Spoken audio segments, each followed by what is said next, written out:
Hello everyone, नमस्कार, welcome to physics verse. Physics verse में आप सभी का बहुत बहुत स्वागत है। आज हम स्टार्ट करने जा रहे हैं the concept of physics book के पहले चैप्टर इंट्रोडक्शन टू फिजिक्स का सॉल्यूशन। तो इंट्रोडक्शन टू फिजिक्स में हम लोगों ने अपने प्रीवियस लेक्चर में पढ़ा था कि फिजिक्स क्या है, फिजिक्स का मैथमेटिक्स के साथ क्या रोल है, यूनिट्स क्या होती हैं, डेराइव्ड यूनिट क्या होती है, फंडामेंटल यूनिट क्या होती है और इस यूनिट सिस्टम में डायमेंशंस का क्या रोल है, डायमेंशंस की क्या एप्लीकेशंस हैं। इन सारी चीज़ों को आपको डिटेल में पढ़ने के लिए आपको पहले पूरा प्रीवियस लेक्चर पढ़ना पड़ेगा। और अगर आप अपना प्रीवियस लेक्चर पढ़ चुके हैं तो आप आइए अब इस चैप्टर के सोल्यूशन के बारे में। ठीक है, तो चलिए इस चैप्टर के सोल्यूशन पर आते हैं कि which of the following set can not enter into the list of fundamental quantities in any system of unit. एक कौन सा ऐसा सेट है जो फंडामेंटल क्वांटिटीज के यूनिट सिस्टम में फिट नहीं होता। तो भैया पहला ऑप्शन कह रहा है लेंथ, मास एंड टाइम। तो इसमें लेंथ है, वेलोसिटी, मास है और वेलोसिटी का डायमेंशन क्या होता है, एल टी माइनस वन। तो एल भी आया, एम भी आया और टी भी आया, मतलब इसको फंडामेंटल फिजिकल क्वांटिटीज के सेट में रखा जा सकता है। बी ऑप्शन क्या कह रहा है, लेंथ है आपके पास, टाइम है आपके पास और एल टी माइनस वन है। देखो इसमें क्या है कि क्या इसमें कोई मास आ रहा है क्या, नहीं, इसमें एल है, टी है, एल है, टी है, मास नहीं है। तो सिंपल सी बात है कि बी ऑप्शन जो होगा इसको हम फंडामेंटल फिजिकल क्वांटिटीज के सेट में नहीं रख सकते। सी को रख सकते हैं क्या, देखो मास, टाइम एंड वेलोसिटी, बिल्कुल मास भी है, टाइम भी है और वेलोसिटी में लेंथ और टाइम दोनों आ गया। तो मास, लेंथ और टाइम तीनों आया, इस वजह से सी जो होगा वो फंडामेंटल फिजिकल क्वांटिटीज के सेट में होगा। चलिए डी की बात करते हैं, लेंथ, टाइम एंड मास, भैया तीनों फंडामेंटल फिजिकल क्वांटिटीज हैं, तो ये तो फंडामेंटल फिजिकल क्वांटिटीज के सेट में आ ही सकती हैं। ठीक है, चलिए अब बढ़ते हैं अपन नेक्स्ट क्वेश्चन की तरफ। नेक्स्ट क्वेश्चन क्या कह रहा है, a physical quantity is measured and the result is expressed as nu, where u is the unit used and n is the numerical value if the result is expressed in various units then। तो देखिए ये basically concept है unit conversion का। और क्या concept है, concept ये कहता है कि भैया अगर तुम किसी एक यूनिट सिस्टम से, किसी फिजिकल क्वांटिटी को एक यूनिट सिस्टम से दूसरे यूनिट सिस्टम में कन्वर्ट कर रहे हो, तो जो उसका n1 u1 होगा वो n2 u2 के बराबर होगा। और ये हम ऐसा इसी वजह से कर पा रहे हैं, क्योंकि nu की वैल्यू जो होती है वो कांस्टेंट होती है और कांस्टेंट है तो n is inversely proportional to u। तो भैया right answer is D, right answer is D. क्या ये बात आपको क्लियर हो रही है? चले आगे बढ़े, अब बढ़ते हैं अपने नेक्स्ट क्वेश्चन की तरफ, that is question number 3। Question number 3 कहता है suppose a quantity x can be dimensionally represented in terms of m, l and t, that is x equals to m raised to the power a, l raised to the power b and t raised to the power c. The quantity mass can always be dimensionally represented in terms of l, t and x। पहला option है भैया can always be represented। अगर मान लो मैं कह दूं कि मेरा b का वैल्यू हो गया 0, अगर मेरा b का वैल्यू 0 आ गया तो जो मेरा मास होगा it can only B represented in terms of l, x and t। तो भैया l के टर्म में तो रिप्रेजेंट नहीं हो पाएगा, तो पहला ऑप्शन सही नहीं है। बी वाले ऑप्शन की बात करते हैं। बी वाला कह रहा है can never be dimensionally represented in terms of L, T and X. अरे भाई खच्चर हो क्या, अगर ए की वैल्यू नॉन जीरो, बी की वैल्यू नॉन जीरो और सी की वैल्यू भी non zero, A B C अगर तीनों नॉन जीरो हो गए, अगर ए बी सी तीनों नॉन जीरो हो गए तो क्या मेरा एम, एक्स, एल और टी के फॉर्म में रिप्रेजेंट करा जा सकता है? बिल्कुल। तो अपना दूसरा ऑप्शन भी गलत। तीसरा ऑप्शन क्या कह रहा है कि may be represented in terms of L, T and X if A equals to 0। may be represented in terms of L, T and X if A equals to 0। अरे भाई अगर मेरा A 0 हो गया तो मेरा M तो 1 हो गया ना भैया। किसी भी M की पावर 0 रखोगे तो वैल्यू किसके बराबर मिल जाएगी, 1। M तो गायब हो गया ना अपना यार। m की पावर 0 की जगह अगर मैं 1 रख दूं तो मेरा m तो गायब हो गया। अब m रहा ही नहीं तो उसको रिप्रेजेंट कैसे करोगे? तो मतलब C option is not right. Last option is D, it is correct, but let us check it out कि ये कैसे सही है। कि may be represented in terms of L, T and X if A is non zero. मतलब पहली condition लगा दी कि ए 0 नहीं हो सकता। इसके साथ और कंडीशंस क्या लगा सकते हो तुम कि इसमें बी भी नॉन जीरो हो जाए, सी भी नॉन जीरो हो जाए, तो मेरा एम क्या एल, टी और एक्स के फॉर्म में रिप्रेजेंट करा जा सकता है? बिल्कुल करा जा सकता है। So the right answer is D. अरे समझ आया क्या? चले आगे बढ़े, आगे बढ़ते हैं अपने नेक्स्ट क्वेश्चन की तरफ। अपना नेक्स्ट क्वेश्चन कह रहा है कि a dimensionless quantity never has a unit. एक डायमेंशनलेस क्वांटिटी की कभी यूनिट नहीं हो सकती। तो इसमें समझने वाली बात यह है कि अगर मैं बात करूं एक डायमेंशनलेस क्वांटिटी का, तो डायमेंशनलेस क्वांटिटी क्या है? डायमेंशनलेस क्वांटिटी क्या है? जिसका कोई डायमेंशन नहीं है। तो क्या ऐसी फिजिकल क्वांटिटीज जिनका कोई डायमेंशन नहीं है उनका यूनिट भी नहीं हो सकता? तो आप ध्यान दीजिए, एंगल का यूनिट होता है रेडियन, लेकिन उसका कोई डायमेंशन नहीं होता। तो first option is not right. अच्छा दूसरा कह रहा है कि ऑलवेज हैज अ यूनिट। अरे भाई एक अपने पास फिजिकल क्वांटिटी होती है, डेराइव्ड फिजिकल क्वांटिटी, जिसको बोलते हैं स्ट्रेन, और ये होता है change in length upon original length. ना तो इसका यूनिट होता है ना तो इसका डायमेंशन होता है, तो बी ऑप्शन भी क्या हो गया, इनकरेक्ट। ठीक, अच्छा सी ऑप्शन क्या कह रहा है, मे हैव यूनिट। डेफिनेटली एक डायमेंशन लेस क्वांटिटी की यूनिट्स हो भी सकती हैं और नहीं भी हो सकती हैं, so the right answer is C. ठीक, चलिए आगे बढ़ते हैं। अपना अगला क्वेश्चन है, that is question number 5। Question number 5 क्या कह रहा है, a unit less quantity never has a non zero dimension.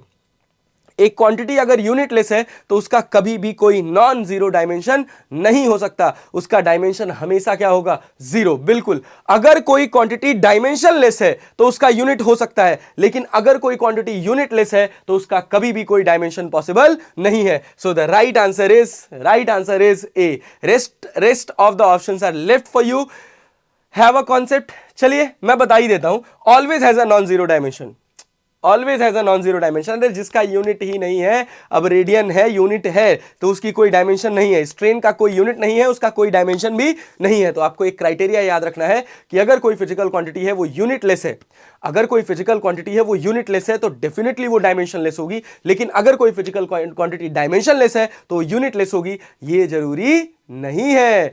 तो देखिए इस किताब की खूबसूरती है ये कि इस किताब का हर एक क्वेश्चन आपके लिए एक कॉन्सेप्ट लेकर आता है। This is the best USP of this fundamental book of physics, the concept of physics by professor H C Verma. ये जब से लिखी गई है तब से लेकर आज तक ना तो इसमें एक क्वेश्चन हटा है, ना एक क्वेश्चन इसमें ऐड हुआ है। क्यों नहीं हटा और क्यों नहीं ऐड हुआ, क्योंकि ये बेसिक फंडामेंटल फिजिक्स बुक है। ये आपको जीरो से हीरो बनाने भर की कैपेसिटी अपने अंदर रखती है। बस आपको क्या है, इस पूरी बुक को बहुत थॉरली सॉल्व करना है, कॉन्सेप्ट बाय कॉन्सेप्ट सॉल्व करना है। और बुक को सॉल्व करने से पहले आप जिस भी चैप्टर को सॉल्व कर रहे हैं उस चैप्टर का लेक्चर जरूर देखिए। बिना लेक्चर देखे इस बुक को सॉल्व करना आपके लिए वर्थलेस रहेगा। अरे ठीक है, चलिए आगे बढ़ते हैं अपने नेक्स्ट क्वेश्चन की तरफ। अपना नेक्स्ट क्वेश्चन कहता है, question number 6, dx upon under root of 2ax minus x square equals to a raise to the power n sine inverse x upon a minus 1, the value of n is. तो ध्यान दो, अगर मैं मान लूं कि x मेरा, suppose consideration है कि अगर मान लो मैं कह रहा हूं कि मेरा x जो है वो मीटर में है, तो ये हो गया मीटर स्क्वायर।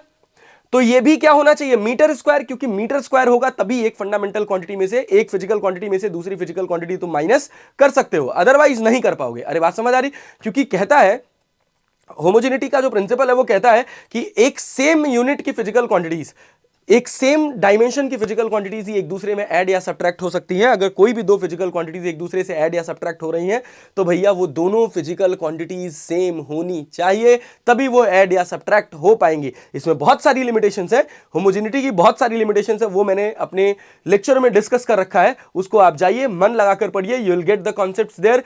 तब यहां आइए, तभी यहां आने का मतलब होगा, तभी इस लेक्चर को देखने का मतलब होगा, अदरवाइज कोई खास फायदा होने वाला नहीं है। तो देखिए, जो डायमेंशन, जो यूनिट एक्स स्क्वायर का होगा या जो डायमेंशन एक्स स्क्वायर का होगा, क्या वही डायमेंशन ए एक्स का होगा? और अगर ऐसा होगा तो डायमेंशन ऑफ ए जो होगा क्या डायमेंशन ऑफ एक्स के बराबर होगा? बिल्कुल। तो dimension of A dimension of x के बराबर होगा भैया, तो मैं अगर इसको अंडर रूट के बाहर निकालूंगा तो क्या इसके अंडर रूट के बाहर, तो मेरा एक्स अगर मीटर में है तो क्या मेरा डीएक्स भी मीटर में होगा, और ये जब अंडर रूट के बाहर आएगा तो ये भी मीटर में होगा, तो मीटर से मीटर कैंसिल हो जाएगा। तो जो अपना लेफ्ट हैंड साइड है उसका कोई डायमेंशन नहीं है, तो राइट हैंड साइड का भी कोई डायमेंशन नहीं होना चाहिए। तो ये तो अपना एंगल है, एंगल का कोई डायमेंशन नहीं होता। A raise to the power N भी डायमेंशन लेस होना चाहिए। A raise to the power N dimensionless तभी होगा जब n की वैल्यू कितनी हो जाए, 0। अगर n की वैल्यू 0 हो जाए तो a raise to the power 0 will be equal to 1, एक कांस्टेंट क्वांटिटी मिलेगी, और फिर राइट हैंड साइड पर कोई डायमेंशन नहीं होगा। ऐसा क्यों कर रहे हैं? क्योंकि लेफ्ट हैंड साइड का कोई डायमेंशन नहीं है। तो left hand side right hand side के इक्विवेलेंट तभी होगा जब लेफ्ट हैंड साइड का डायमेंशन राइट हैंड साइड के डायमेंशन के बराबर होगा। अरे बात समझ आ रही? सो the right answer is the value of n is 1। ठीक, चलिए आगे बढ़ते हैं अपने नेक्स्ट क्वेश्चन की तरफ, that is question objective 2 question number 1। Objective 2 क्या है? It is more than one option correct. आपको 4 ऑप्शंस दिए हुए हैं, 4 ऑप्शंस में से आपके 3 सही हो सकते हैं, 2 सही हो सकते हैं, 1 सही हो सकता है। अरे क्लियर है यार? चलो देखते हैं। तो क्वेश्चन कह रहा है the dimensions m l raise to the power -1 t raise to the power -2 में correspond to work done by force. तो पहला वर्क डन बाय फोर्स, इसका क्या होता है, फोर्स इंटू डिस्प्लेसमेंट। फोर्स का डायमेंशन होता है अपने पास mlt-2 और डिस्प्लेसमेंट का डायमेंशन होता है l, तो ये हो जाएगा अपने पास ml2t-2। तो भैया पहला ऑप्शन सही नहीं है। दूसरा कह रहा है लीनियर मोमेंटम, और लीनियर मोमेंटम होता है मास इंटू वेलोसिटी। मास का डायमेंशन क्या होता है बताओ, मास का डायमेंशन हो गया m और वेलोसिटी का डायमेंशन हो गया lt-1, तो फर्दर डायमेंशन हो गया अपने पास mlt-1। तो भैया यहां ml-1t-1 है, तो बी ऑप्शन भी अपना नहीं होगा। सी ऑप्शन की बात करते हैं, that is pressure. Pressure equals to क्या होता है, प्रेशर इक्वल्स टू होता है फोर्स अपॉन एरिया। तो फोर्स का डायमेंशन क्या होता है mlt-2 और एरिया का डायमेंशन होता है l स्क्वायर। तो l स्क्वायर ऊपर जाएगा तो क्या मिलेगा, ml-1t-2। अरे मिलेगा क्या, that is the dimension of pressure. तो ml-1t-2 प्रेशर सही होगा। अरे ठीक है, होगा। चलो अपन देखते हैं अपना D, that is energy per unit volume. Energy per unit volume क्या है, एनर्जी पर यूनिट वॉल्यूम क्या है, du बाई dv। अरे ठीक है, इसका डायमेंशन देखो, एनर्जी का डायमेंशन वर्क के इक्विवेलेंट होगा, that is ml2t-2 divided by volume का डायमेंशन l क्यूब। तो ये कितना होगा, ml-1t-2। तो भैया अपना डी ऑप्शन भी सही ऑप्शन होगा। चले आगे बढ़े। तो पहले क्वेश्चन के दो आंसर सही हैं, एक सी और दूसरा डी। चलिए तो हम बढ़ते हैं अपने सेकंड क्वेश्चन की तरफ। अपना सेकंड क्वेश्चन कह रहा है चूज द करेक्ट स्टेटमेंट। पहली स्टेटमेंट क्या है, अ डायमेंशनली करेक्ट इक्वेशन में बी करेक्ट। तो बात सही है भाई साहब कि अगर कोई इक्वेशन डायमेंशंस के हिसाब से सही है तभी वो फिजिक्स के हिसाब से सही हो सकती है, अदरवाइज वो फिजिक्स के हिसाब से सही होने वाली नहीं है। तो बेसिक लिमिटेशन है, बेसिकली डायमेंशन एक बॉर्डर लाइन है, जिस बॉर्डर लाइन के बिहाफ पर हम डिसाइड करेंगे कि कोई फिजिकल एक्सप्रेशन, जो फिजिक्स का कोई एक्सप्रेशन है, वो डायमेंशंस के हिसाब से सही है तभी वो फिजिक्स के हिसाब से सही होगा, अदरवाइज फिजिक्स के हिसाब से सही होने वाला नहीं है। तो पहला स्टेटमेंट क्या है, पहला स्टेटमेंट ट्रू है। अच्छा, दूसरा स्टेटमेंट कह रहा डायमेंशनली करेक्ट इक्वेशन में बी इनकरेक्ट। अगर कोई इक्वेशन डायमेंशनली सही है तो क्या वो फिजिक्स के हिसाब से गलत हो सकती है? तो बिल्कुल भाई साहब, जैसे हम जानते हैं एक इक्वेशन होती है अपने पास, फर्स्ट इक्वेशन ऑफ मोशन सब जानते हैं, that is v equals to u plus AT. तो v equals to u plus AT का जो लेफ्ट हैंड साइड का डायमेंशन है वही राइट हैंड साइड का डायमेंशन है। तो ये इक्वेशन डायमेंशन के हिसाब से भी सही है और फिजिक्स के हिसाब से भी सही है।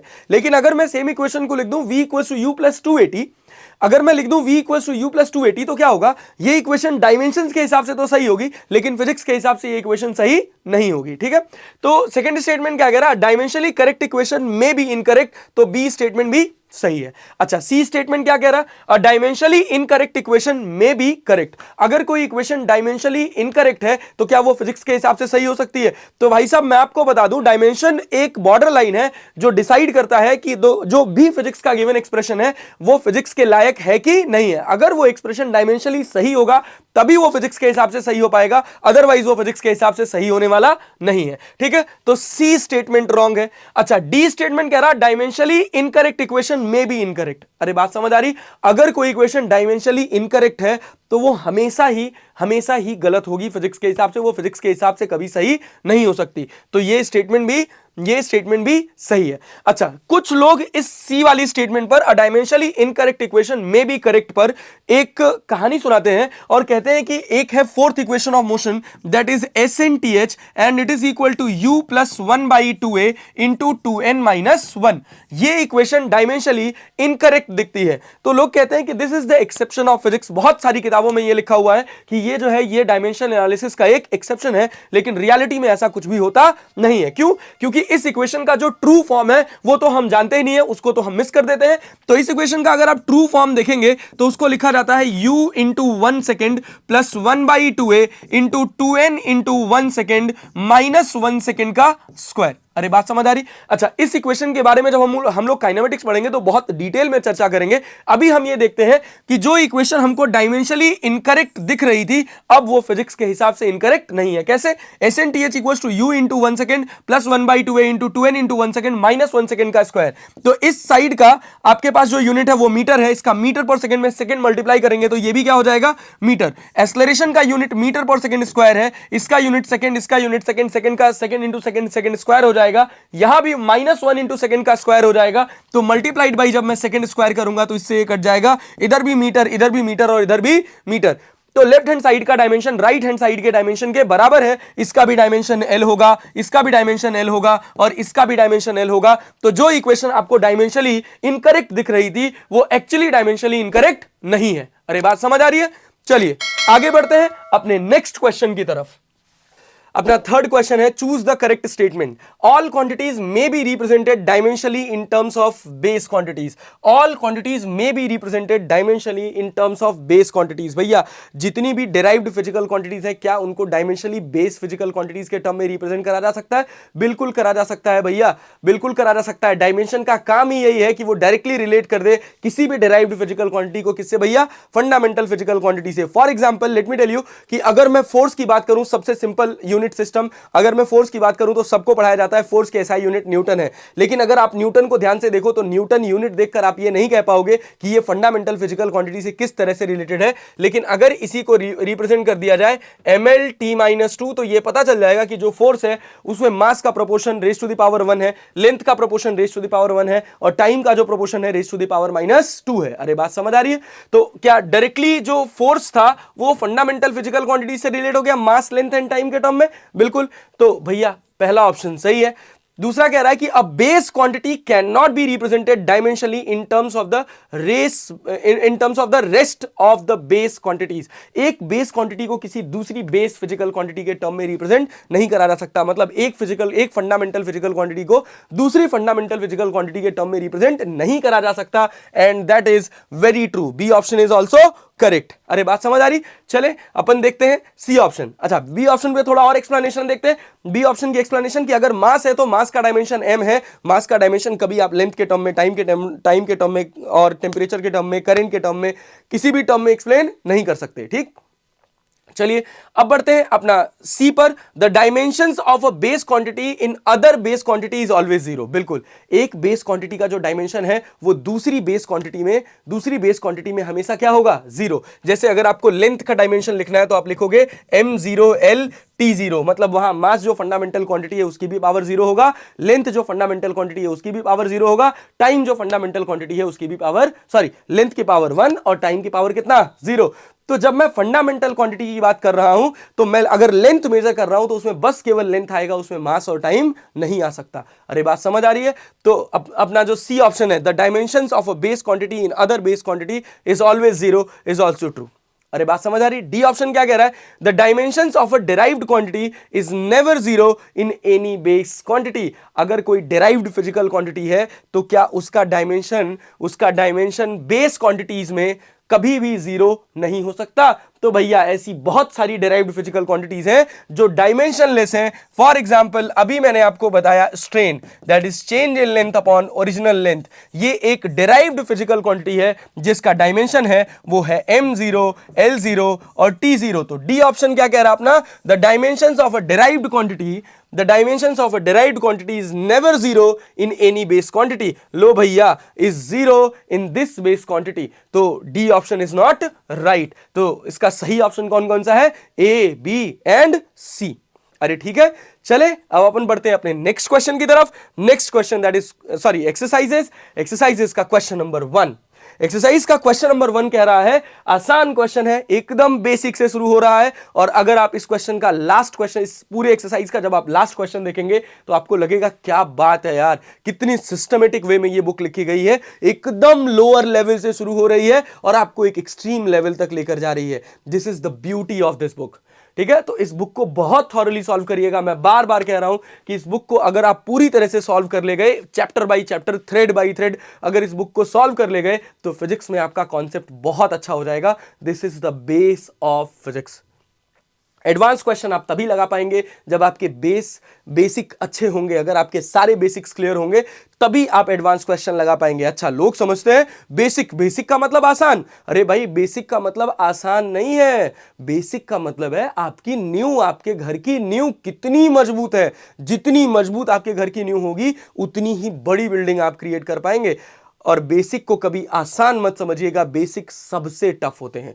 बेसिक कॉन्सेप्ट क्लियर है तभी आप अच्छे क्वेश्चंस को अप्रोच कर पाएंगे। तो चलिए देखते हैं अपना पहला क्वेश्चन। पहला क्वेश्चन है find the dimension of linear momentum. Linear momentum का डायमेंशन अभी हमने निकाला था, P equals to mass into velocity. Mass का डायमेंशन m और वेलोसिटी का डायमेंशन lt माइनस 1, तो डायमेंशन हो जाएगा mlt माइनस 1। दूसरा कह रहा है फ्रीक्वेंसी, फ्रीक्वेंसी जो होता है वो 1/t होता है, तो इसका डायमेंशन हो जाएगा t raise to the power minus 1। अच्छा, तीसरा क्या कह रहा है इसमें, c वाला part, third one, that is pressure. Pressure equals to what, force upon area. तो फोर्स का डायमेंशन क्या होता है mlt माइनस 2 और एरिया का डायमेंशन l स्क्वायर। तो ऊपर जाएगा तो कितना हो जाएगा ml minus 1 t minus 2। This is the dimension of pressure. ठीक, चलिए अब आगे बढ़ते हैं अपने नेक्स्ट क्वेश्चन की तरफ, that is question number 2। Question number 2 क्या कह रहा है, find the dimension of angular speed, angular acceleration, torque end moment of inertia. और इन सब के लिए आपके पास प्रॉपर फॉर्मूले लिखे हुए हैं। तो मैं पहले वाले की बात करूं, omega equals to θ2 minus θ1 upon T2 minus T1। ये जो पहला क्वेश्चन है इसमें भैया θ2 माइनस θ1 की यूनिट है रेडियन, इसका कोई डायमेंशन नहीं है, तो डायमेंशन बस केवल टाइम का होगा। तो डायमेंशन ऑफ ओमेगा जो होगा वो हो जाएगा आपका t की पावर माइनस 1। अच्छा, एंगुलर एक्सेलरेशन की बात करेंगे तो ये अपने पास omega 2 minus omega 1 upon T2 minus T1। तो ओमेगा का डायमेंशन है t माइनस 1 और T2 माइनस T1 का भी डायमेंशन है t, तो ये t ऊपर जाएगा तो क्या हो जाएगा t minus 2। This is the dimension of alpha. अच्छा, थर्ड वाले की बात करते हैं, टॉर्क। टॉर्क क्या है, फोर्स इंटू परपेंडिकुलर डिस्टेंस। तो फोर्स का डायमेंशन है क्या अपने पास mlt माइनस 2 और r का डायमेंशन है l, तो टॉर्क का डायमेंशन कितना हो जाएगा ml2 t माइनस 2। अरे बात समझ आ रही है, सबको क्लियर हो गया, ये हो गया अपना टॉर्क का डायमेंशन। अच्छा, तीसरा कह रहा है moment of inertia. Moment of inertia I equals to mr square. अभी इसको फिजिकल क्वांटिटीज की तरह देखिए, इसको फिजिक्स की तरह मत देखिए। जैसे जैसे हम चैप्टर बाय चैप्टर आगे बढ़ते जाएंगे फिजिक्स के हिसाब से भी आपको ये क्लियर होता चला जाएगा। तो देखिए, मास का डायमेंशन हो जाएगा m और r का डायमेंशन हो जाएगा l स्क्वायर, तो मोमेंट ऑफ इनर्शिया का डायमेंशन हो जाएगा ml स्क्वायर। अरे बात समझ आ रही, तो सारे डायमेंशंस हो गए, चारों के चारों डायमेंशंस निकल गए भाई साहब अपने, बिल्कुल। चले आगे बढ़े, अपना अगला question, that is question number 3। Question number 3 क्या कहता है, find the dimension of electric field. Find the dimension of electric field, magnetic field, magnetic permeability, और इन तीनों के लिए फॉर्मूले दे रखे हैं आपको, जो फॉर्मूले आपको यूज करने हैं। जैसे पहला फॉर्मूला है F equals to Q into E. यहां से इलेक्ट्रिक फील्ड का डायमेंशन निकालना है, तो फोर्स का डायमेंशन मुझे पता है क्या mlt माइनस 2, चार्ज का डायमेंशन at। अरे I equals to Q by T पढ़े हो ना यार, तो Q इक्वल्स टू IT लिख सकते हैं, I का डायमेंशन a और t का टाइम का डायमेंशन t, तो ये कितना हो जाएगा at। इलेक्ट्रिक फील्ड का डायमेंशन अब क्या होगा भैया, m आपके पास l फिर t ऊपर जाएगा -3 हो जाएगा और a -1। This is the dimension of electric field. अरे ठीक है, क्लियर है। चलिए दूसरे क्वेश्चन की तरफ देखते हैं, b, that is dimension of magnetic field, और फॉर्मूला क्या दे रखा है F इक्वल्स टू QVB। तो भाई फोर्स का डायमेंशन mlt माइनस 2, चार्ज का डायमेंशन at और स्पीड का डायमेंशन है आपके पास lt माइनस 1। मैग्नेटिक फील्ड को यहीं पड़े रहने दीजिए, तो b का डायमेंशन हो जाएगा आपके पास mlt minus 2 divided by at divided by lt minus 1। तो क्या हो जाएगा भैया, क्या हो जाएगा यहां से l से l कट जाएगा, l की पावर कितना हो जाएगा 0, तो लिखने का कोई मतलब नहीं है। t की पावर -1 ऊपर जाएगा तो +1 हो जाएगा। अच्छा, यहां भी t है तो -1 +1 यहीं काट दो, तो यहां क्या बचेगा t raise to the power -2 और a ऊपर जाएगा तो a raise to the power -1। This is the dimension of magnetic field. अपना तीसरा डायमेंशन क्या है, तीसरा डायमेंशन है dimension of magnetic permeability, mu naught का डायमेंशन। तो b इक्वल्स टू फॉर्मूला क्या दे रखा है, mu naught I upon 2 pi a। तो यहां से मैं म्यू नॉट का अगर मैं फॉर्मूला लिखूंगा तो मैं लिखूंगा b into 2 pi a upon I। तो b का डायमेंशन हमने कितना निकाला m t minus 2 a minus 1 और a का डायमेंशन l और I का डायमेंशन कितना a। तो अगर मैं इसको फर्दर सॉल्व करूंगा तो मुझे कितना मिलेगा m l T minus 2 A minus 2. This is the dimension of mu naught. अरे बात समझ आ रही है, सबको क्लियर है? तो अपने तीनों डायमेंशंस हो गए, इलेक्ट्रिक फील्ड का भी हो गया, मैग्नेटिक फील्ड का भी हो गया और मैग्नेटिक परमिएबिलिटी का हो गया। अब आप ध्यान से देखो तो आपने शुरू करा था डायमेंशन निकालना कहां से? लीनियर मोमेंटम से, और अब आप किसका डायमेंशन निकाल रहे हो? Absolute permeability of magnetic air in terms of magnetic field, length and electric current। अरे बात समझ आ रही है? तो देखो कहां से शुरू हो रही है, एकदम जीरो से शुरू होकर आपको एक एडवांस लेवल तक लेकर आई केवल डायमेंशन निकालने में। ठीक है, चलें आगे बढ़ते हैं अपने नेक्स्ट क्वेश्चन की तरफ, दैट इज क्वेश्चन नंबर 4। और क्वेश्चन नंबर 4 कह रहा है कि find the dimension of electric dipole moment and magnetic dipole moment. ये ऐसे फिजिकल टर्म्स है जिनसे ये बुक आपकी साइकोलॉजी के साथ रिलेट करके आपको ये टर्म्स याद दिलाने की कोशिश कर रही है कि आपने ऐसे कुछ डायमेंशंस में पढ़े थे। तो जब आपको ये टर्म्स रियलिटी में देखने को मिलेंगे तो आपको थोड़ा रिलेवेंट लगेंगे कि यार ये टर्म्स तो देखे हुए हैं। अरे बात समझ आ रही?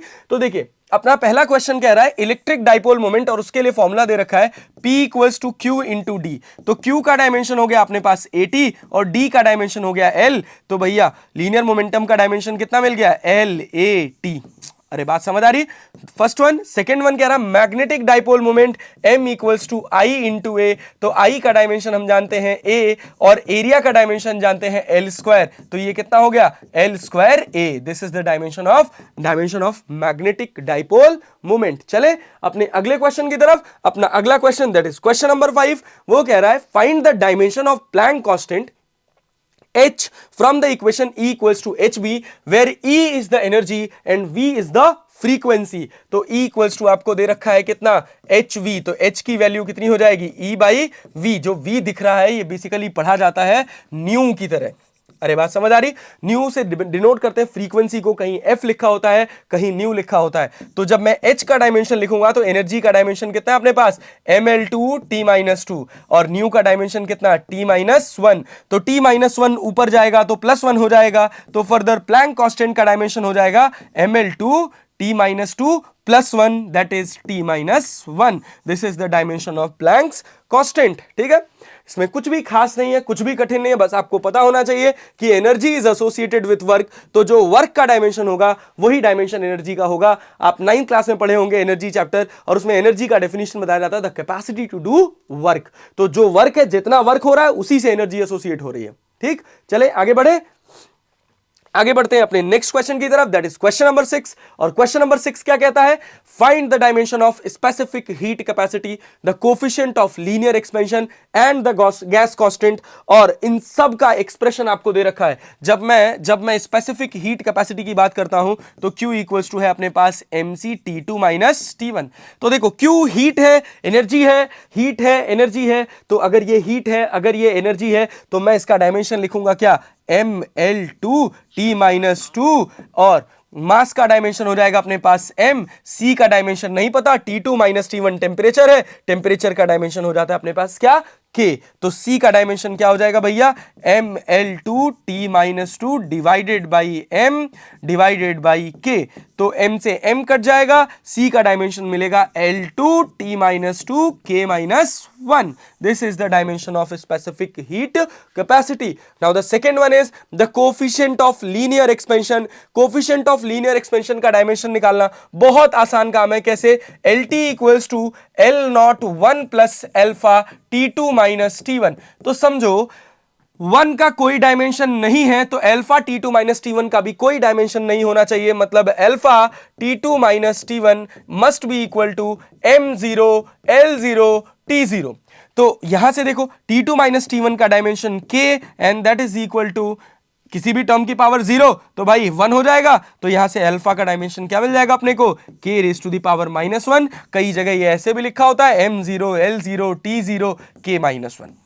अरे ठीक है, दोनों का मतलब सेम है, किसी भी टर्म की पावर 0 है तो वैल्यू 1 के बराबर होगी। ठीक, चले अपन नेक्स्ट क्वेश्चन की तरफ बढ़े। इसी का C पार्ट है, that is dimension of gas constant. Equation क्या दे रखा है आपको? PV equals to nRT। P is pressure और इसका डायमेंशन अभी हम लोग पढ़े थे क्या? ml-1 T माइनस 2 और वॉल्यूम का डायमेंशन L क्यूब, N का dimension mole that is number of mole, R का नहीं पता और टेम्परेचर का डायमेंशन कितना K। तो देखो ये हो जाएगा अपने पास कितना ML2 T माइनस 2 मोल यहां और फिर उसके बाद केल्विन यहां, तो dimension of R will be equal to ML2 T minus 2 mole minus 1 K minus 1। This is the dimension of gas constant. देखो कहां से शुरू हुआ और कहां पहुंच गए। इतनी बड़ी बड़ी डायमेंशंस हम निकालने लायक बने क्यों? क्योंकि हमने शुरू किया था बहुत जीरो से। कहां से? लीनियर मोमेंटम एंड फ्रीक्वेंसी से, सीक्वेंस बाय सीक्वेंस। जैसे हम डायमेंशन सीखते गए, जैसे हम डायमेंशंस फंडामेंटल क्वांटिटीज से डेराइव्ड फिजिकल क्वांटिटीज के निकालते गए, धीरे धीरे धीरे धीरे उन डेराइव्ड फिजिकल क्वांटिटीज के डायमेंशन का लेवल ऊपर उठता चला गया। और क्या हुआ, एक का डायमेंशन निकाला तो उससे रिलेटेड दूसरे का डायमेंशन निकाला, उससे रिलेटेड तीसरे का निकाला, फिर चौथे का निकाला। अरे बात समझ आ रही? Very sequential, very fashioned book of physics, the concept of physics. ठीक है, इसको एकदम थॉरली सॉल्व करना है। और थॉरली सॉल्व करने के लिए अगर ये बुक आप सॉल्व करना चाहते हैं तो सॉल्व करने से पहले लेक्चर्स देखकर आइए। बिना लेक्चर्स देखे अगर आप ये बुक सॉल्व करने आएंगे तो आपको कोई खास फायदा होने वाला नहीं है। चलिए अब बढ़ते हैं अपने नेक्स्ट क्वेश्चन की तरफ, that is question number 7। Question number 7 कह रहा है taking force, length and time to be the fundamental quantities, find the dimensions of density, pressure, momentum and energy. तो मतलब अब आपको ये सारे फॉर्मूले जो है ये पता होने चाहिए किसके टर्म में? प्रेशर, फोर्स के टर्म में। अगर आपको फोर्स के टर्म में ये फॉर्मूले नहीं पता चलेंगे तो आप इसको कभी निकाल नहीं पाओगे।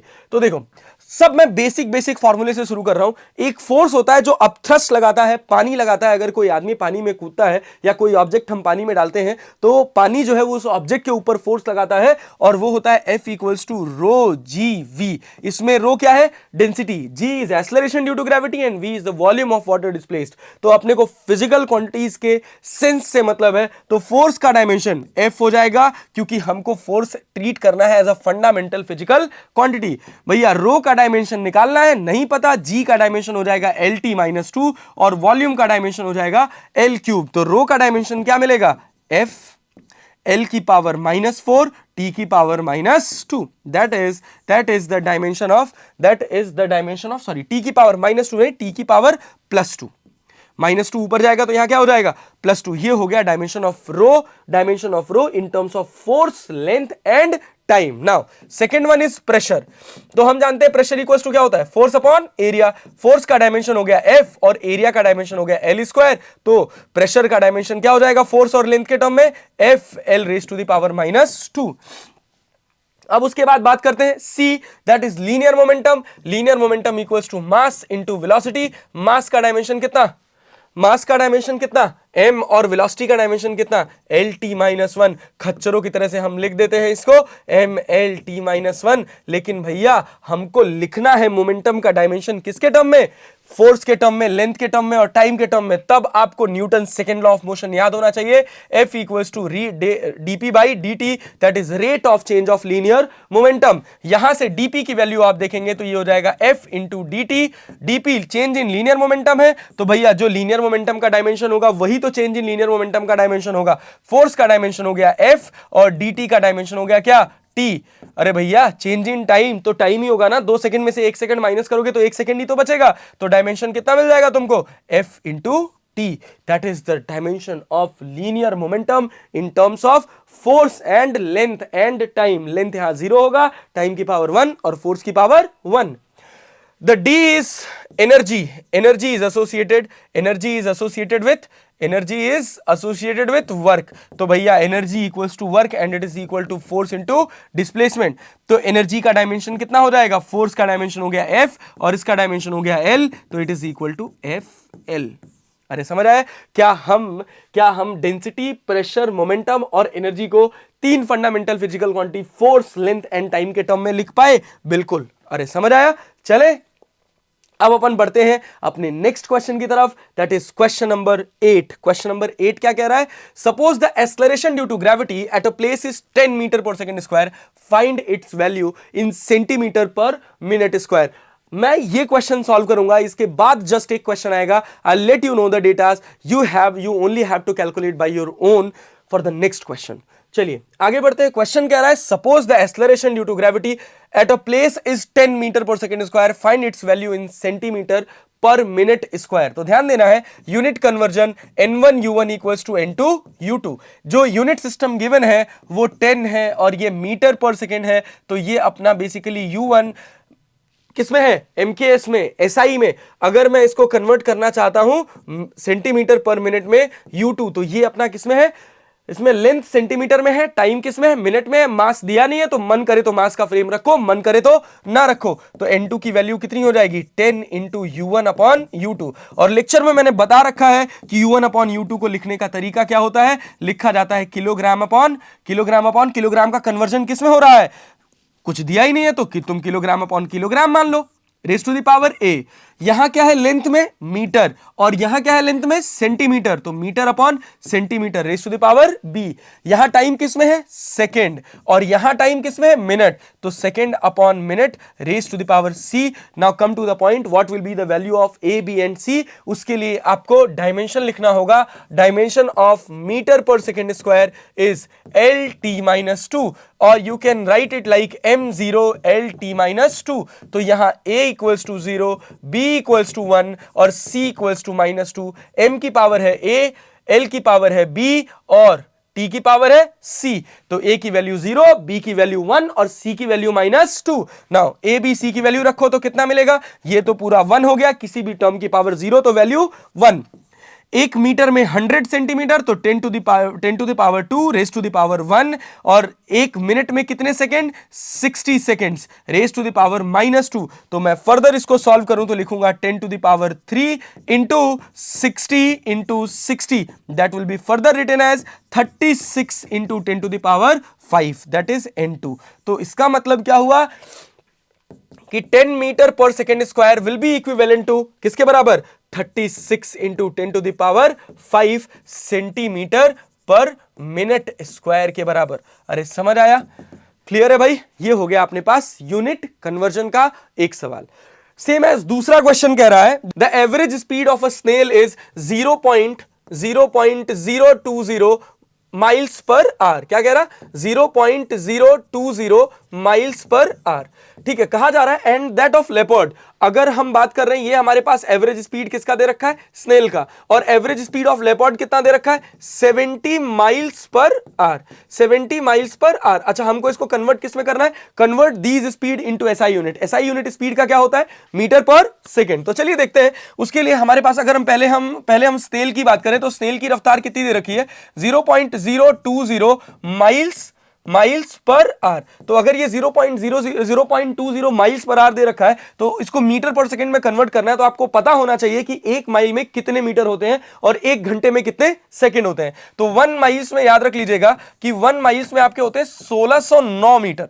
अरे बात समझ आ रही, 1 माइल्स में 1609 मीटर और एक घंटे में 3600 सेकेंड्स होते हैं। अगर मैं इसको सॉल्व करूं, velocity of speed of snail देखूं तो मैं क्या करूंगा, 0.020 मल्टीप्लाइड बाई, एक माइल्स में कितने मीटर हो गए, 1609, और एक घंटे में कितने सेकंड हो गए, 3600। इसको फर्दर सॉल्व करेंगे तो आपको जो आंसर मिलेगा वो मिलेगा 0.0089 metre per second. This is the speed of leopard in SI unit. ठीक है, sorry, speed of snail in SI unit. अब हम स्पीड ऑफ लेपर्ड की बात करें तो लेपर्ड की स्पीड कितनी है, 70 माइल्स पर आवर। तो भैया इसको कन्वर्ट करने के लिए 70, एक माइल्स में कितने मीटर, 1609, और एक घंटे में कितने सेकंड, 3600। इसको फर्दर आप सॉल्व करेंगे तो आपको मिलेगा 31.30 metre per second. This is the speed of leopard and this is the speed of the snail. चले आगे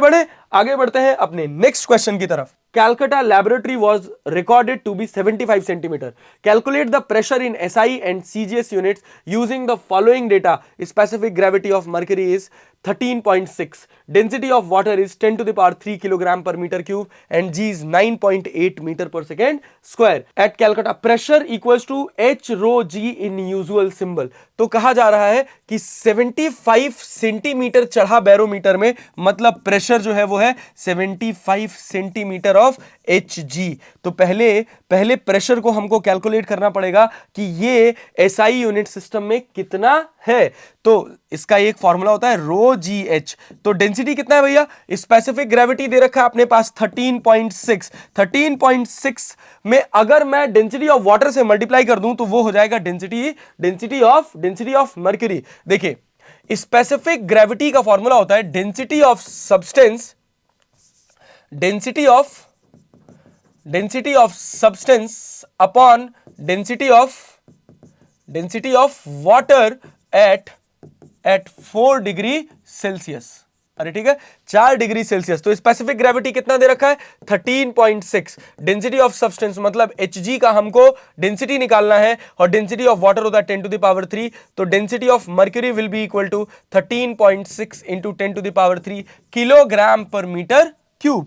बहुत बढ़िया। तो ये हो गया 13.6 kilogram per metre cube. 13.6 into 10 to the power 3, gravity की वैल्यू 10 और हाइट जो है वो अपने पास कितना दे रखा है, कितना हाइट चढ़ा 75 सेंटीमीटर। तो इसको मैं फर्दर सॉल्व करूं 75 centimetre into 10 to the power -2। तो जब मैं इसको सॉल्व करूंगा तो मुझे प्रेशर मिलेगा 1.013 इंटू 10 to the power 5 पास्कल। इसको हम अप्रोक्सीमेट में लिख लेते हैं 1 इंटू 10 to the power 5 पास्कल। अब pascal is the SI unit of pressure और मुझे इसको किसमें कन्वर्ट करना है, सीजीएस यूनिट ऑफ प्रेशर में। ठीक है, सीजीएस यूनिट ऑफ प्रेशर जिसमें मास किसमें मेजर होना चाहिए, सेंटीमीटर में, लेंथ मास मेजर होना चाहिए ग्राम में, लेंथ मेजर होनी चाहिए सेंटीमीटर में और टाइम मेजर होना चाहिए सेकंड में। तो देखें कैसे करेंगे भैया, N1U1 equals to N2U2। N2 निकालना है तो वो हो जाएगा N1U1 अपॉन U2। तो N1U1 अपॉन U2 हो गया। तो N2 की वैल्यू, U1 कितना है, N1 कितना अपने पास 10 to the power 5, U1 कितना है kilogram upon gram, raise to the power A, metre upon centimetre, raise to the power B, second upon second, raise to the power C। मैं ऐसा क्यों लिख रहा हूं, क्योंकि मुझे किसमें कन्वर्ट करना है, MKS से CGS में। MKS में मास केजी में होता है, और भैया लेंथ किस, और इसमें सीजीएस में किस में होता है, ग्राम में। एमकेएस में लेंथ मीटर में और इसमें सीजीएस में सेंटीमीटर में। एमकेएस में टाइम सेकंड में, सीजीएस में भी टाइम सेकंड में। अब प्रॉब्लम है to write the value of A B and C, उसके लिए हमको लिखना पड़ेगा डायमेंशन ऑफ प्रेशर। तो हम जानते हैं डायमेंशन ऑफ पी जो होता है वो होता है एम L-1 T-2। तो L की वैल्यू -1, T की वैल्यू -2 और M की वैल्यू कितनी 1। तो that means A will be equal to, यहां से मैं लिखूंगा A will be equal to 1, B will be equal to -1 and C will be equal to -2। तो यहां से हो जाएगा 10 to the power 3, 10 to the power 5 into 10 to the power 3 raise to the power 1, 10 to the power 2 raise to the power -1 और second upon second that is 1 raise to the power -2। अब 1 की power कुछ भी हो, value 1 ही रहनी है, उसमें कोई चेंज होने वाला नहीं है। तो इसको मैं फर्दर देखूंगा तो मैं क्या लिखूंगा, N2 equals to, N2 will be equal to 10 to the power 5 into 10 to the power 3 into 10 to the power -2। तो ये हो जाएगा अपने पास 10 to the power, N2 will be equal to 10 to the power 6।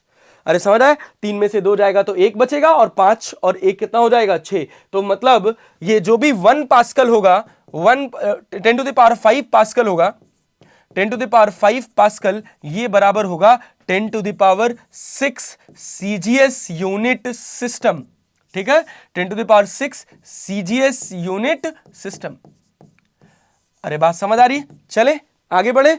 ये हो गया अपना एक और अच्छा क्वेश्चन यूनिट कन्वर्जन का, क्वेश्चन नंबर 10। इसको ध्यान से देख लीजिए, एक बार इसको जरूर अपनी कॉपी में ढंग से सॉल्व करिए। ये आपके कॉन्सेप्ट्स को थोड़ी मजबूती देगा, आपकी प्रैक्टिस को, आपकी कैलकुलेशन को थोड़ी स्ट्रेंथ प्रोवाइड करेगा। इसमें कुछ नई चीजें हैं, जैसे ये प्रेशर निकालना P equals to rho g h, ये समझना आपको कि 75 सेंटीमीटर ऑफ Hg। अभी ये थोड़ा कॉम्प्लिकेटेड लग सकता है, बट बाय द टाइम जैसे आप धीरे धीरे पढ़ते जाएंगे फिजिक्स, ये सारी चीजें आपको बहुत आसान लगने लग जाएंगी।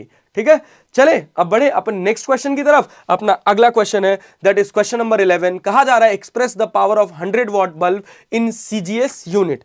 100 वॉट बल्ब के पावर को सीजीएस यूनिट में कन्वर्ट करना है, तो उसके लिए क्या करेंगे भाई, 100 वॉट बल्ब का सीजीएस यूनिट क्या होगा। तो इसमें क्या है, N1 U1 equals to N2 U2, N1 की वैल्यू दे रखी है 100, U1 नहीं पता, सॉरी U1 पता है हमको वॉट, दैट इज MKS, और N2 नहीं पता, U2 भी हमको पता है क्या, CGS। तो N2 इक्वल्स टू मैं क्या लिखूंगा, 10 to the power 2 U1 upon U2, और U1 अपॉन U2 को लिखने का क्या तरीका है भैया, हम कहां से कहां जा रहे हैं, MKS से किस में जा रहे हैं, CGS।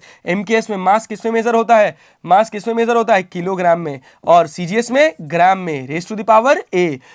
MKS में लेंथ किस में मेजर होता है, मीटर में, और CGS में किस में मेजर होता है, सेंटीमीटर में, raise to the power B, और second upon second raise to the power C। अब समस्या ये है कि A की वैल्यू क्या होगी, B की वैल्यू क्या होगी, C की वैल्यू क्या होगी, उसके लिए आपको लिखना है डायमेंशन ऑफ पावर। और पावर का डायमेंशन क्या होता है, work done upon time. Work का डायमेंशन है ml2 t-2, और यहां t, तो ये हो जाएगा अपने पास ml2 t-3। तो मतलब यहां से A की वैल्यू मिल गई 1, B की वैल्यू मिल गई 2, और C की वैल्यू मिल गई अपने को -3। अब उठा के वैल्यू रखो जरा, तो 10 to the power 2 kilogram upon 1 kilogram में कितना gram, 10 to the power 3 raise to the power 1। 1 metre में कितना सेंटीमीटर, 1 मीटर में 100 centimetre, 10 to the power 2 raise to the power B की वैल्यू कितनी है 2, second upon second 1 raise to the power -3। अब 1 की पावर कुछ भी हो, वैल्यू तो 1 ही होनी है। यहां क्या होगा, 10 to the power 2 into 10 to the power 3 into 10 to the power 4, that is 4 3 7 2 9, 10 to the power 9, that is N2। तो 100 वॉट जो होगा, 100 वॉट जो होगा वो होगा 10 to the power 9, 10 to the power 9 in CGS unit system. अरे समझ आया क्या, ये हो गया अपना क्वेश्चन नंबर 11। अब आगे बढ़ते हैं नेक्स्ट क्वेश्चन की तरफ। तो अपना क्वेश्चन नंबर 12 है, the normal duration of ISC physics practical in Indian college is 100 minutes. Express this period in micro centuries. 1 micro century equals to 100 into 10 to the power -6 years. How many micro centuries did you sleep yesterday. ठीक है, तो हम बात करते हैं अपने पहले part का, express this period in micro centuries. इसको माइक्रो सेंचुरीज में कैसे हम कन्वर्ट करेंगे। तो अपने पास जो टाइम दे रखा है वो कितना दे रखा है, 100 मिनट। तो सबसे पहला काम ये है कि आप ये कैलकुलेट करिए कि 1 मिनट में कितनी माइक्रो सेंचुरीज होंगी। अगर मुझे ये पता चल जाए 1 मिनट में कितनी माइक्रो सेंचुरीज होंगी, तो क्या मैं 100 मिनट में निकाल सकता हूं, बिल्कुल।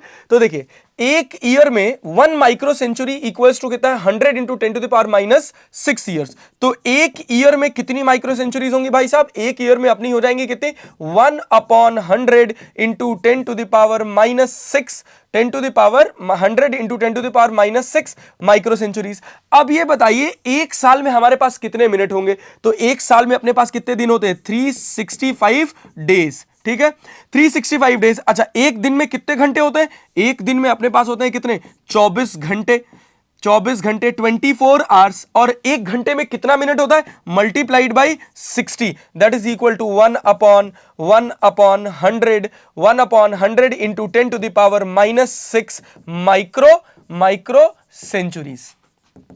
ठीक है, तो एक मिनट में कितना हो जाएगा, एक मिनट में हो जाएगा 1/100 into 10 to the power -6 multiplied by 365 multiplied by 24 multiplied by 60। अरे ठीक है, तो 100 मिनट में कितना होगा, 100 मिनट में कितनी माइक्रो सेंचुरीज होंगी, 100 मिनट में होंगी अपनी कितनी, 100 मिनट में हो जाएंगी 100 divided by 100 into 10 to the power -6 into 365 into 24 into 60, and that will be equal to 1.89 micro centuries, और you can simply write it 1.9 micro centuries. अरे ठीक है, तो अपने पास क्लियर है कि 100 मिनट में कितनी माइक्रो सेंचुरीज हो जाएंगी, 1.9 micro centuries. It is just simple unit conversion. Unitary method से भी इसको आप बहुत आराम से निकाल सकते हैं, सेम एज आई डिड। ठीक है, चले आगे बढ़े। अब बढ़ते हैं हम अपने नेक्स्ट क्वेश्चन की तरफ। क्वेश्चन नंबर 13 क्या कह रहा है, the surface tension of water is 72 dyne per centimetre, converted into SI unit. SI unit क्या, फोर्स। यहां डाइन है, हमको किसमें कन्वर्ट करना है, न्यूटन में। ये सेंटीमीटर है, हमको किसमें कन्वर्ट करना है, मीटर में। तो भैया देखते हैं कितना होगा। तो हम क्या लिखेंगे, N1 U1 equals to N2 U2। तो N2 will be equal to N1 U1 upon U2। N1 की वैल्यू कितनी है, 72। U1 देखो, U1 किस में है, ये डाइन पर सेंटीमीटर, ये सीजीएस यूनिट सिस्टम है जो हमको गिवन है, और हमको कैलकुलेट किस में करना है, इसको कन्वर्ट करना है हमको एमकेएस में। तो भैया सीजीएस में मास को हम मेजर करते हैं ग्राम में, तो ये हो जाएगा gram upon kilogram raise to the power A, centimetre upon metre raise to the power B, second upon second raise to the power C. अब ये निकालने के लिए आपको डाइन पर सेंटीमीटर का आपको डायमेंशन पता होना चाहिए। तो dine per centimetre, dine force है तो ml t माइनस 2, और पर सेंटीमीटर अपने पास l है, तो ये हो गया अपने पास कितना m t माइनस 2, मतलब a का वैल्यू हो गया 1, b का वैल्यू हो गया 0, और c का वैल्यू हो गया अपने पास कितना -2। अब ये वैल्यू उठा के रख दो, तो देखो ये कितना हो जाएगा 72 ग्राम अपॉन किलोग्राम, 1 ग्राम में कितने kilogram, 10 to the power -3 raise to the power 1, centimetre upon metre, ये पूरा 1 हो जाएगा क्योंकि रेज टू द पावर 0 है, सेकेंड अपॉन सेकेंड 1 हो जाएगा, इसकी पावर -2, 1 ही रहेगा, तो ये हो जाएगा अपने पास कितना 72 into 10 to the power -3 newton per metre. अरे समझ आया, ये हो गया अपने पास किसमें, एसआई यूनिट सिस्टम में। चले आगे बढ़े। अरे dyne CGS unit of force है तो एसआई यूनिट इसका न्यूटन होता है, सेंटीमीटर का एसआई यूनिट मीटर होता है, बस हमने डायरेक्टली यूनिट लिख दिया, अदरवाइज क्वेश्चन में आपसे बस N2 पूछा गया था। चले आगे बढ़े अपना next question, that is question number 14। Question number 14 कह रहा the kinetic energy K of a rotating body depend on its moment of inertia and its angular speed omega, assuming the relation to be K equals to K into I की power A omega की power B, where K is a dimensionless constant. Find A and B. Moment of inertia of sphere about its diameter is 2/5 mr square. तो देखो कहा जा रहा है कि जो काइनेटिक एनर्जी है वो है अपने पास K इंटू आई की पावर A ओमेगा की पावर B। तो भैया होमोजेनिटी कहती है कि जो लेफ्ट हैंड साइड का डायमेंशन होगा वही राइट हैंड साइड का डायमेंशन होगा, तो लेफ्ट हैंड साइड का डायमेंशन कितना होगा, लेफ्ट हैंड साइड का डायमेंशन होगा अपने पास कितना, काइनेटिक एनर्जी है तो ml2 t माइनस 2, के डायमेंशनलेस कांस्टेंट है, मोमेंट ऑफ इनर्शिया का डायमेंशन हो जाएगा अपने पास कितना ml square raise to the power a, और ओमेगा का dimension t raise to the power -1 raise to the power b। अब क्या है कि मेरा left hand side right hand side के बराबर होना चाहिए, तो उसके लिए क्या करें, ml square t raise to the power -2 k। यहां देखो, यहां m की पावर कितना है a, l की पावर कितना है -2a, और t की पावर कितना है -b।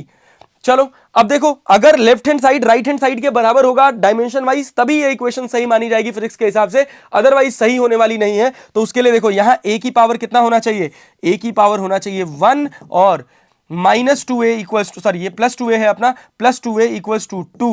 अरे समझ आया, तो a की वैल्यू फिर क्या मिल गई अपने को 1, और -b इक्वल्स टू -2, इससे ये कट जाएगा तो b की वैल्यू मिल गई 2। अब अपने को a पता 1, b पता 2, तो हम काइनेटिक एनर्जी इक्वल्स टू लिख सकते हैं k आई की पावर 1 और ओमेगा की पावर 2, तो kinetic energy will be equal to K I omega square. अच्छा क्वेश्चन में कह दिया कि जो k है moment of inertia of sphere about its diameter is 2/5 mr square, और डायमेंशन में इस कांस्टेंट का कोई मतलब नहीं है। अरे बात समझ आ रही है, तो k की वैल्यू कितनी हो गई, आई ओमेगा स्क्वायर। चले आगे बढ़े, क्वेश्चन नंबर 15 की तरफ चले। कहानी समझ आई, डिपेंडेंसी वाले क्वेश्चंस कि एक फिजिकल क्वांटिटी आपको पता है और ये दूसरी फिजिकल क्वांटिटी पर कैसे डिपेंड कर रही है, ये आप बहुत आसानी से कैलकुलेट कर सकते हैं। अब बढ़ते हैं हम अपने नेक्स्ट क्वेश्चन की तरफ।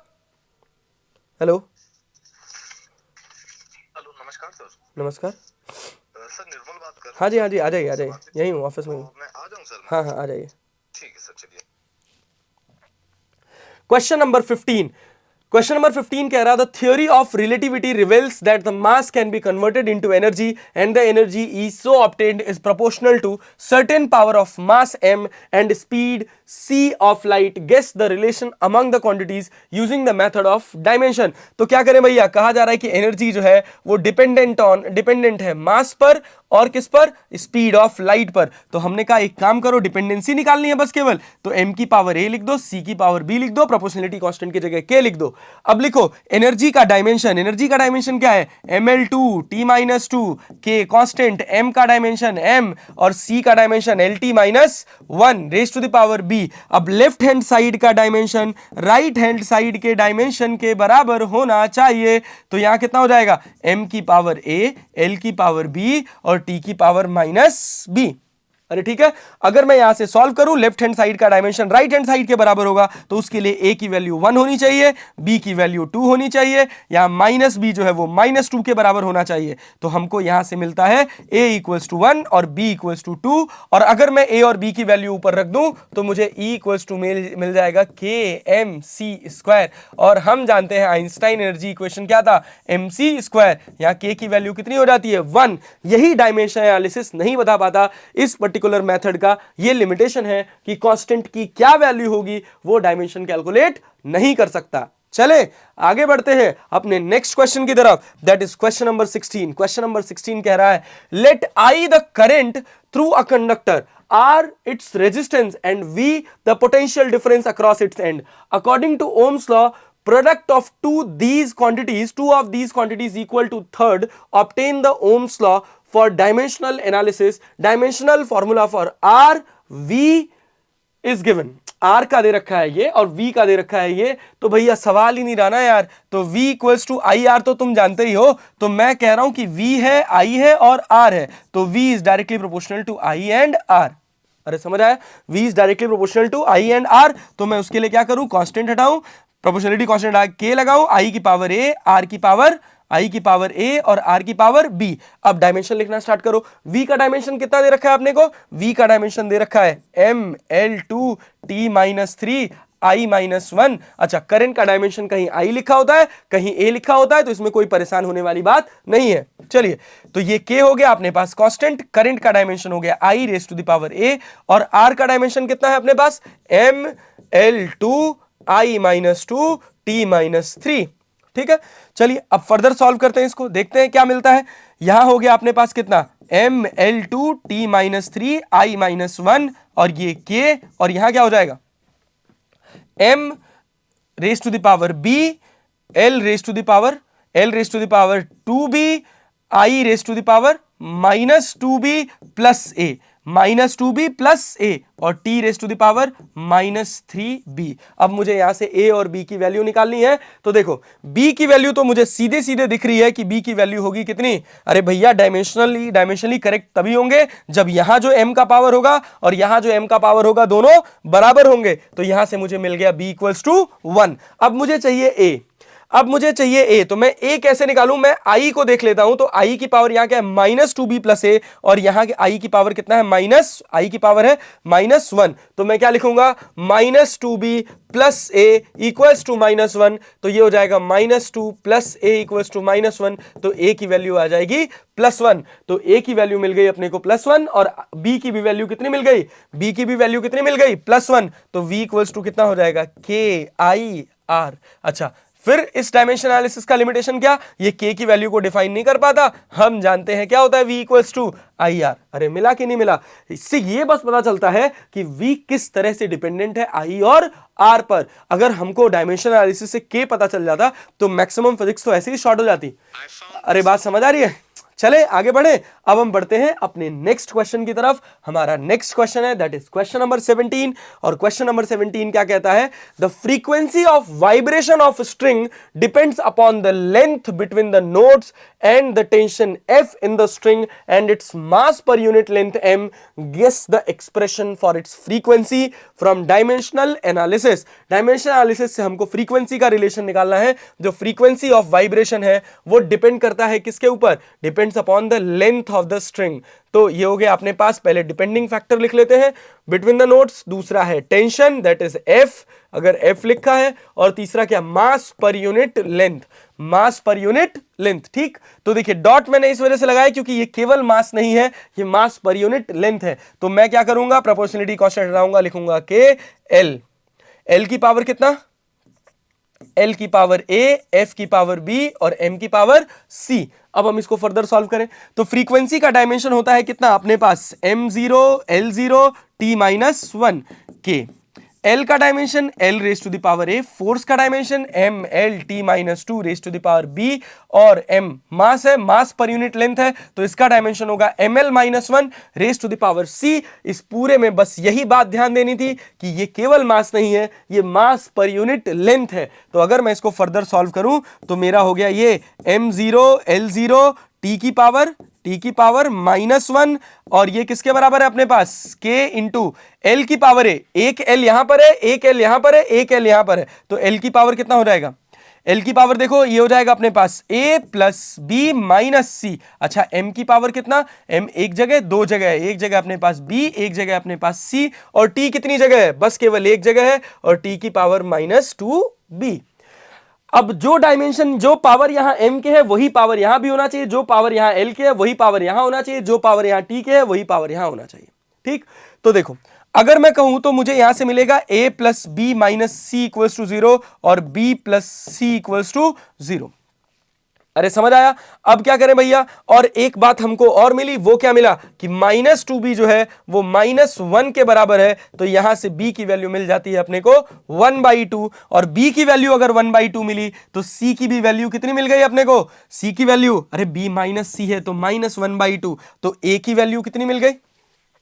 अब बताओ, b मिल गया 1/2, c मिल गया -1/2, तो a की वैल्यू अपने को मिल गई, a की वैल्यू मिल गई अपने को कितनी 1/2 -1/2, तो a इक्वल्स टू हो गया अपने पास कितना, b की वैल्यू 1/2 प्लस 1/2। अरे बात समझ आ रही है, b की वैल्यू है +1/2, c की वैल्यू -1/2 रखोगे तो +1/2 हो जाएगा इक्वल्स टू 0, तो a की वैल्यू मिल गई अपने को -1। अब मैं a b c की वैल्यू उठा के यहां रख दूं तो f इक्वल्स टू क्या मिल जाएगा अपने को, बताओ तो, k कांस्टेंट हो गया, l की पावर -1, f की पावर, अरे फोर्स की पावर जो अपना सरफेस, ये जो टेंशन लग रहा है इसकी पावर b दैट इज 1/2, और m raise to the power -1/2, तो further it can be written as k by l under root of f by m, where m is mass per unit length. This is the expression of frequency in terms of length, in terms of tension, in terms of mass. अपना question number 18 है, test if the following equation are dimensionally correct. तो पहली equation कह रहा है कि अपने पास जो फर्स्ट इक्वेशन दे रखा है, वो फर्स्ट इक्वेशन दे रखा है क्या कि h equals to 2s cos theta upon rho g r. इसमें देखो अलग अलग टर्म्स के अलग अलग सिंबल है। जो पहला वाला है s, इसमें भैया लेफ्ट हैंड साइड की बात करें तो left hand side simple height है, इसका डायमेंशन l हो जाएगा। अगर राइट हैंड साइड का डायमेंशन l के बराबर आता है तो ये इक्वेशन डायमेंशनली करेक्ट होगी। तो देखते हैं कि इस साइड हमें जो जो टर्म्स लिखे हुए हैं उनके बारे में क्या कहा जा रहा है। s को कह रहे हैं सरफेस टेंशन, रो को कह रहे हैं डेंसिटी, g को कह रहे हैं एक्सेलरेशन ड्यू टू ग्रेविटी, और r को कहा जा रहा है r इज द रेडियस। अरे भैया इसमें r का एक्सप्लेनेशन नहीं दे रखा है क्या, नहीं, तो हम मान के चलेंगे कि r क्या है, रेडियस। चलो तो अब इसको कैलकुलेट करते हैं। लेफ्ट हैंड साइड के अगर मैं डायमेंशन की बात करूं तो लेफ्ट हैंड साइड का डायमेंशन हो जाएगा अपने पास क्या, l। अच्छा, अब इसमें एक नया टर्म निकल के आया, सरफेस टेंशन। सरफेस टेंशन जो होता है वो फोर्स पर यूनिट लेंथ होता है। फोर्स का डायमेंशन होता है अपने पास mlt-2 और l लेंथ का डायमेंशन l। तो सरफेस टेंशन का जो डायमेंशन मिल गया अपने को वो कितना मिल गया भैया, ये मिल गया mt-2, that is the dimension of s। अब ये वाली वैल्यू उठा के यहां रखते हैं, तो जब हम RHS की बात करेंगे तो RHS में अपने को क्या मिलेगा, RHS में मिल जाएगा s का डायमेंशन mt-2 और नीचे क्या क्या density that is mass upon volume, इसका डायमेंशन होगा ml की पावर -3।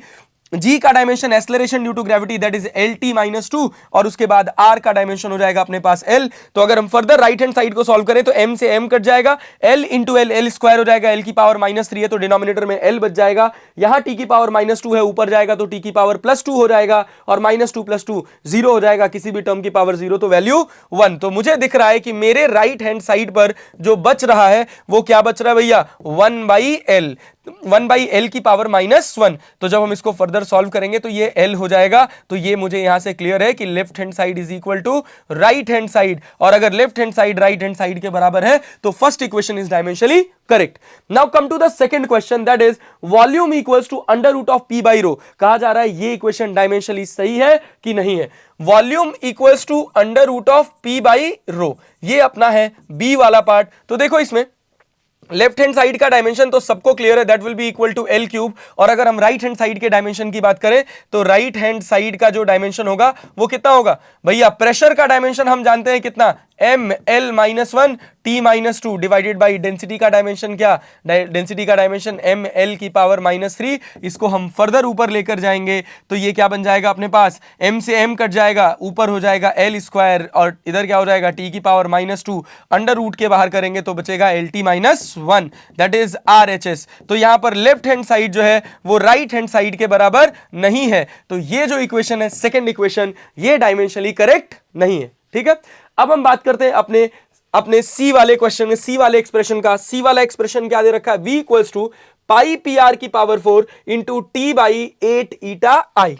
ठीक है, तो v इक्वल्स टू लिखा हुआ है पाई पी आर की power 4 upon eta into I, यहां ऊपर t भी मल्टीप्लाइड है। तो कहा जा रहा है भाई साहब कि क्या ये इक्वेशन डायमेंशनली सही है कि नहीं है। यहां पर 8 भी मल्टीप्लाइड है भाई। तो अगर मैं इसके डायमेंशन की बात करूं, तो जब मैं लेफ्ट हैंड साइड की बात करूं तो v इंडिकेट्स फॉर वॉल्यूम और इसका डायमेंशन होता है अपने पास l क्यूब। और उसके बाद अगर हम राइट हैंड साइड की बात करें तो राइट हैंड साइड पे क्या है, पाई पी आर की power 4 into t by 8 eta आई। चलिए, पाई कांस्टेंट हो गया, पी प्रेशर हो गया। प्रेशर का डायमेंशन हम जानते हैं कितना, ml -1 t -2 और यहां r की पावर 4 दैट इज l की power 4 multiplied by t divided by 8। Constant है, कोफिशिएंट ऑफ विस्कोसिटी का डायमेंशन ml -1 t -1। अरे ठीक है।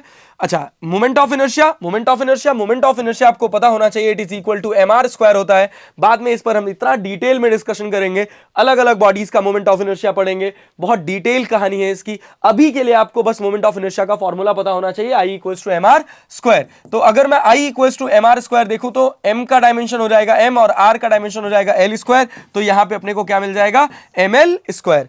अब मैं फर्दर सॉल्व करूं, m ऊपर चला जाएगा, m से m कट जाएगा, l की पावर -1 से l की पावर -1 कट जाएगा, यहां t की पावर -2 और ये ऊपर जाएगा तो t की पावर +1 +2, t भी कट जाएगा। यहां क्या क्या बचेगा, देखिए अगर मैं इसको देखूं तो m से m कट गया, m गायब हो गया।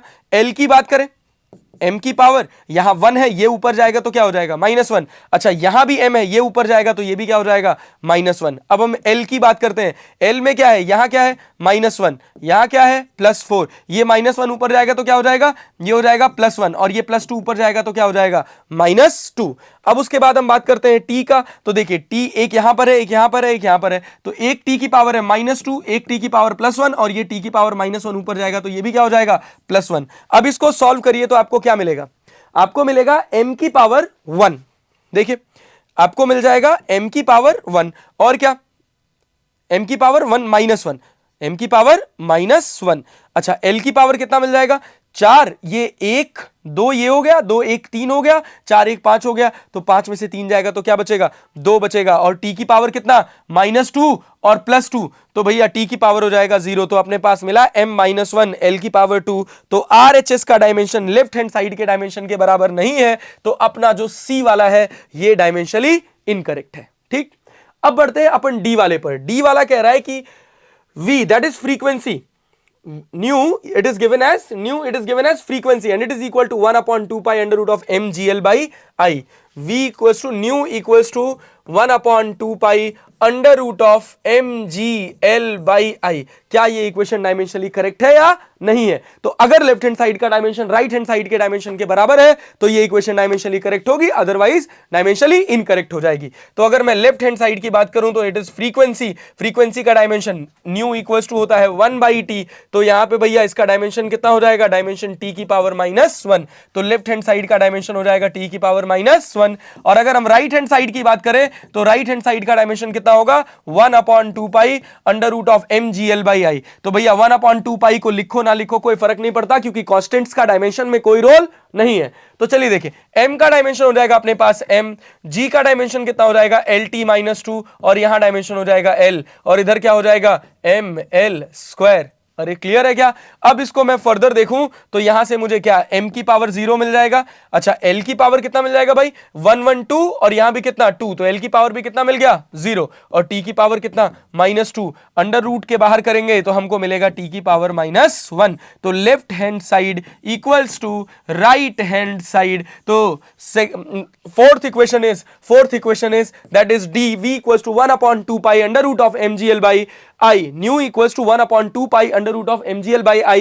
it is dimensionally correct। ठीक, चलिए आगे बढ़ते हैं। अब हम बढ़ते हैं अपने नेक्स्ट क्वेश्चन की तरफ, that is question number 19। Question number 19 क्या कह रहा है, let x and a stand for distance. x और a जो है वो डिस्टेंस, जो stand for distance is 1/a sine inverse a by x dimensionally correct. क्या ये एक्सप्रेशन जो है ये डायमेंशनली करेक्ट है कि नहीं है। देखिए अगर मैं बात करूं लेफ्ट हैंड साइड का, अगर हम बात करें लेफ्ट हैंड साइड का, तो लेफ्ट हैंड साइड क्या है भैया, integral of dx upon under root of a square minus x square. तो जो डायमेंशन dx का होगा, क्या वही dimension under root of a square minus x square का होगा? ठीक है भाई, तो जो लेफ्ट हैंड साइड है इसका डायमेंशन क्या होगा, m0 l0 t0। अरे भाई a स्क्वायर का डायमेंशन मीटर स्क्वायर, इसका भी dimension metre square, under root के बाहर करोगे मीटर, और dx भी किसमें होगा, मीटर में, तो मीटर अपॉन मीटर कट जाएगा। अरे कट जाएगा, तो लेफ्ट हैंड साइड का कोई डायमेंशन नहीं है। अब राइट हैंड साइड की बात करें तो राइट हैंड साइड लिखा जा रहा है 1/a sine inverse a by x. तो ये जो है sign inverse a by x, ये जो फंक्शन दे रखा है अपने पास, ये तो भैया एंगल का फंक्शन है, इसका कोई डायमेंशन नहीं होता। अब 1/a किसमें दे रखा है अपने पास, x and a stand for distance, तो a की यूनिट हो जाएगी अपने पास मीटर, इसका डायमेंशन हो जाएगा l। तो जो राइट हैंड साइड का डायमेंशन मिलेगा हमको, वो क्या मिलेगा, वो मिल जाएगा l की पावर -1। तो लेफ्ट हैंड साइड जो है वो राइट हैंड साइड के बराबर नहीं होगा। अगर left hand side right hand side के बराबर नहीं होगा तो ये एक्सप्रेशन डायमेंशनली सही नहीं होगा। तो क्वेश्चन नंबर 19 में जो अपने पास एक्सप्रेशन है, ये एक्सप्रेशन डायमेंशनली करेक्ट नहीं है। ठीक, यहां खत्म होता है अपना HC Verma chapter 1 introduction to physics का complete objective 1, objective 2 and exercise solution. अब हम मिलेंगे आपसे नेक्स्ट वीडियो में, जिसमें हम पढ़ेंगे मैथमेटिक्स एंड वेक्टर्स। ठीक, बेसिक मैथमेटिक्स के बारे में डिस्कशन करेंगे, वेक्टर्स के बारे में डिस्कशन करेंगे, कैसे वेक्टर्स काम करते हैं, पूरा डिटेल्ड लेक्चर के साथ साथ हम HC वर्मा का पूरा कंप्लीट सॉल्यूशन भी आपके लिए नेक्स्ट वीडियोस में लेकर आएंगे। धन्यवाद।